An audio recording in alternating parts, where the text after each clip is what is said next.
વડોદરાના કરજણની અંદર એક નશેડીએ ધમાલ મચાવી હતી। 108 એમ્બ્યુલન્સ અને હોસ્પિટલને બાનમાં લીધી હતી। 108ની કોલ મળતાની સાથે જ એમ્બ્યુલન્સ ત્યાં ઘટના સ્થળે પહોંચી ગઈ હતી, જ્યાં એમ્બ્યુલન્સમાં ધમાલ મચાવતા મોનિટરને પણ તોડી નાખ્યું હતું।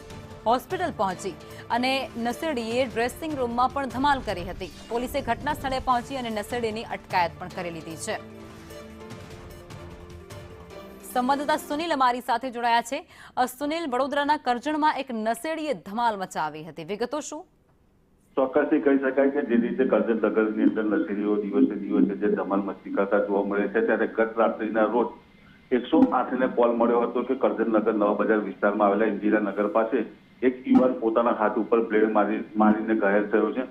108 ઇમરજન્સી તાત્કાલિક ઘટના સ્થળે પહોંચી અને દર્દીને રેસ્ક્યુ કર્યો હતો, પરંતુ કહી શકાય કે દર્દી નશામાં ધૂત હોય તેને 108 એમ્બ્યુલન્સની અંદર ધમાલ મચાવી હતી અને ભારે તોડફોડ કરી હતી। તો 108ની અંદર જે મોનિટર હોય છે તે મોનિટરને પણ નુકસાન થવા પામ્યું હતું, પરંતુ ત્યાં નશેડી કાબુમાં ના આવતા આખરે હોસ્પિટલ લાવવામાં આવ્યો હતો અને હોસ્પિટલ ખાતે પણ નશેડીની સારવાર કરવા જે ફરજ પરના ડોક્ટરો હતા તેમની સાથે પણ ધમાચકડી મચાવી હતી અને જે ડ્રેસિંગ રૂમ હોય છે ડ્રેસિંગ રૂમના દરવાજાના કાચ પણ તોડી નાખ્યા હતા।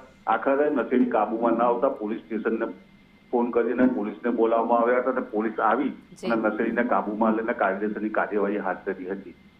જી આભાર સુનિલ।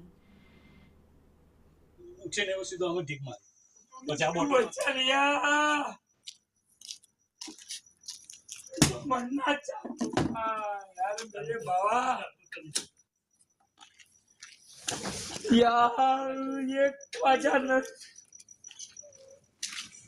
चलो